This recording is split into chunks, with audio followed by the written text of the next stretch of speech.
So, what do we know about this guy? He's rich, he's a recluse, he's obsessed with H.H. Holmes. We're going to a property he inherited from a relative. Some of the rooms are full recreations from the murder castle. Dumet has blueprints, documents, artifacts. Totally sane, I'm sure. There are various elements we knew we wanted to explore when designing the hotel. From developing areas and set pieces that generated a constant sense of uneasiness and tension, to memorable trap rooms that forced the player into frantic life and death decisions. I'm so sorry. We took a lot of inspiration from Holmes' original murder castle, as we wanted to capture the way that Holmes' castle was created to disorientate and confuse his victims.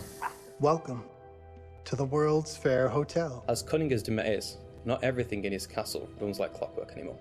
His operation has become so vast that he can't maintain everything, and the Lonic crew have turned up at just the right time to exploit that. The production design for the hotel needed to reflect the original design, utilising a Victorian-style facade and castle turrets, interiors with ornate mouldings and panelling, being made larger to accommodate the game's intention to be used as a vast labyrinth to create fear and horror. This included the hidden rooms, sliding walls, trapdoors, and secret basements, but with extra central monitor rooms and death rooms, all hidden from the guests, providing multiple layers and multiple levels to explore, unveiling the horror within. Special attention was given to the design of the areas such as the lobby, the bar area, and the dining rooms to provide an authentic, believable Victorian hotel, bringing a feeling of magnitude and foreboding to intimidate the player. Guys? Is that you? The hotel guest rooms were designed to be opulent yet aged, in keeping in style with furnishings and fittings, yet having additional modern electronic window shutters installed to trap the victims. Secret observation rooms were also built adjoining, with hidden doorways to enter. Corridors were cleverly designed to include mechanical sliding walls hidden within the Victorian framework, used to change the layout of the labyrinth throughout the hotel. Fuck.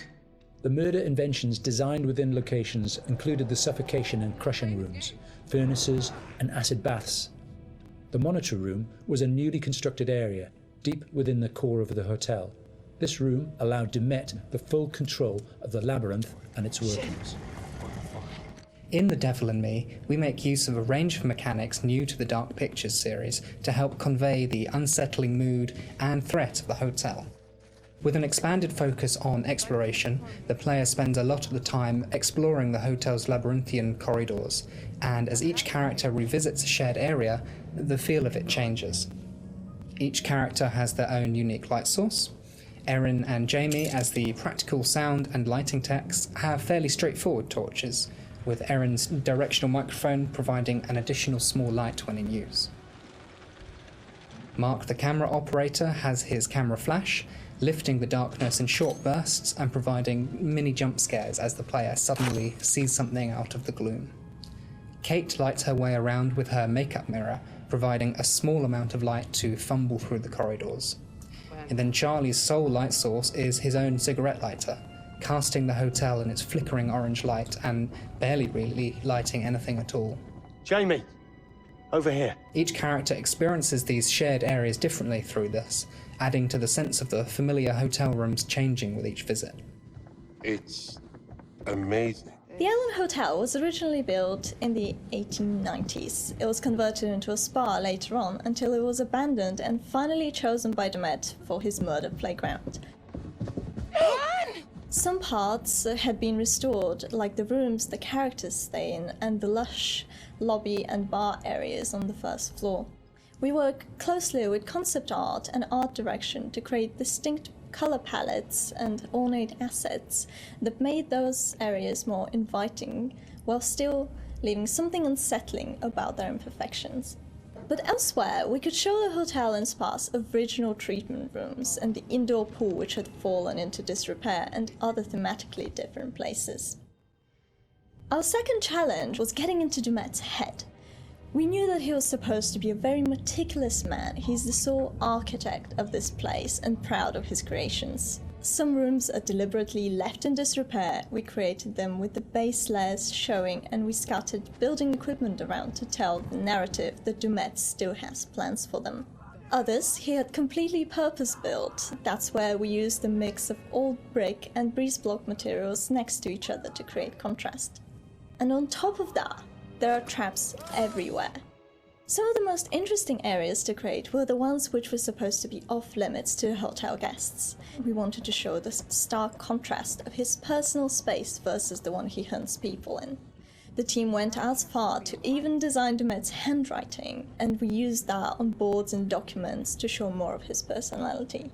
There's storytelling in every small detail. Lighting in Devon Me is a bit different from the previous dark picture games, since we have more explorations and more playable areas in the game for players to freely explore. We had to slightly adjust the way we used to do lighting by adding some new stuff, such as adding more guide lights in the environment for direction, or add some interactable light fixtures that you can trigger on and off by walking closer or away from them. So there are 4 types of lighting styles in the hotel. The first one is the regular hotel areas where everyone should feel safe and cozy. We try to use more bright, warm colored lights with different elegant light fixtures. And the second one is the areas that are either under constructions, used as Dumet's workshop, or places only lit by moonlight or should be pitch black. We used cooler temperature lights or even blue lights for these kind of areas with very low light intensity and very heavy volumetric fog to enhance the claustrophobic vibe and to elevate the tension. So the third one would be the control room where Dumet watches and controls all the activities in the hotel. We want this room to be especially bright, like an industrial warehouse with a cool, eerie mood to separate it from the other rooms. And the last one is all the rooms that are designed to be slaughter stages. Killing is like creating art to Dumet, and he wants all his artworks to be presented epically with audiences, classical music, and beautiful lighting setup. So in these areas, unlike the others that have more neutral color in the lights, we tend to artificially light these areas with either theatrical lighting or use high contrast saturated lighting setup, so that we know something is going to happen. If we don't do something, both of them will die, Mark. We wanted to provide players with a truly realistic historical sonic experience whilst inside the murder castle. We researched multiple properties and buildings built within the same period as the original Chicago murder castle. Authentic door foley and sound effects elements were high on our priority list. We recorded multiple door openings, closings, handles, rattles and squeaks. Throughout pre-production, we'd seen all the variations of emotion characters would be displaying when using the doors, ranging from calmness through to blind panic and incensed rage. All these emotions could be channeled into the performance we recorded. Another element of the soundscape we went into considerable detail recording was floorboard and stair creaks. Virtually every step we took provided us with a distinctive and unique sound. We recorded these creaks in 3 states: running, walking, and walking slow. To further add to this, as the characters climb higher inside Dumet's murder castle, the creaks will become more frequent as you enter unfinished rooms, exposed walkways, and the structural integrity of the hotel becomes more dangerous and unstable. In terms of the music, we chose various 19th century pieces of classical music and opera to accompany the murder scenes. These would have been the pop music tracks around the time of H.H. Holmes, providing a cognitive link between past and present.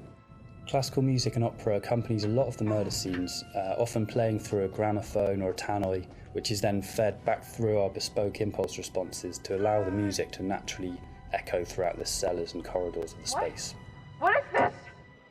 We took a similar approach as well with the abstract sound design, including nods to classic horror films with really discordant, unnerving piano impacts and bowed metal interspersed with electromagnetic recordings, synths and ultra-modern distortion to provide that juxtaposition and that link through time between the historical setting and the modern-day story. Designing the hotel as a play space presented different challenges than previous Dark Pictures games. We've gone from quite open environments in House of Ashes and Little Hope to a more enclosed one with the hotel.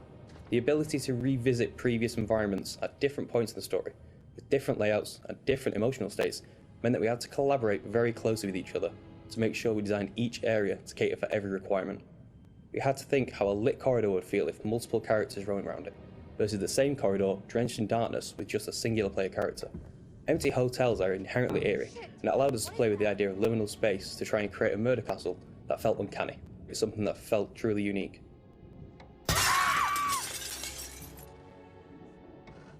It's me! Get in here! Jamie? Thank God.